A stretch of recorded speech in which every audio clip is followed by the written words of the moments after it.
Good news, update Liza Soberano. Watch a special screening of Enrique Hill, I'm Not a Big Bird in Manila. From theater to Manila, lumipad para lang manood at suportahan ang special screening ni Enrique Hill. Grabe ang suporta ni Liza. That's so sweet of Liza Soberano. Walang pahinga from airport to movie theater. Grabe ka, Liza. I'm so proud of you.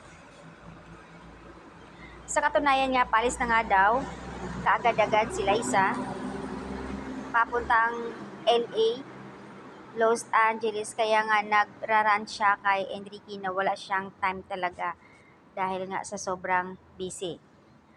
At in fairness naman, during interview kay Enrique Hill, sinabi naman niya na, we're good, Liza. Time lang talaga ang kulang sa kanila, pareho naman sila busy, pero suporta nila ang bawat isa. Yun talaga ang inamin ni Enrique na okay sila. So, yung time na hindi maibigay sa bawat isa, yun talaga yung pinaka-importante din sa relasyon, yung oras dapat. Sabi ng karamihan.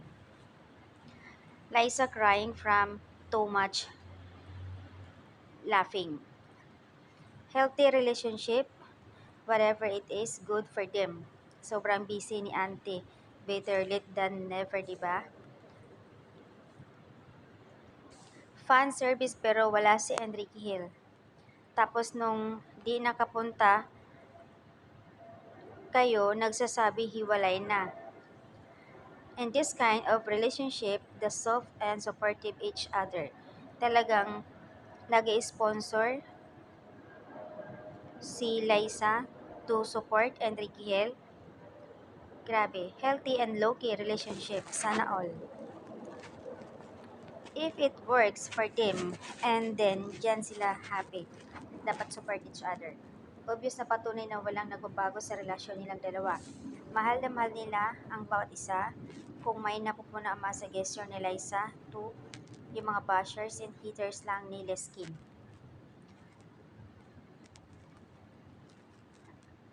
Sa katunayan nga siya yung ah, BS niyan, tapos invite ang taga-careless sa family niya. Wow. So, ibig sabihin, grabe ang suporta ni Liza kay Enrique. Ang mga katropa niya taga-careless, iniimbitahan niya para lang manonood at suportahan ang special black screening ni Enrique Hill. Pero ang tanong dito ng iba, bakit hindi nagkatagpo silang dalawa nga at nandoon naman sila isa sa special black screening at wala doon si Enrique. Pagkakataon na sana dahil nasa Manila nga sila isa, dapat sana may oras sila kahit man lang magpa-picture or sandali magkita sila, or either sabi nila hindi kailangan ipubliko or yung pagkikita nila hindi kailangan ipapublic, at syempre naman mababash na naman sila. Kaya nga sabi ni Enrique, mas gugustuhin pa niya na private muna sila. Mas maganda na yun para iwas ang mga marites or yung mga basher ni Liza Soberano. So hindi natin alam, ayon sa comment dito, hindi natin alam kung nagkikita na sila from LA, nagkita na sila ni Enrique. Syempre hindi natin alam kasi ang hinahanap nila doon na hindi sila nagkita, wala silang photos together doon sa black screening.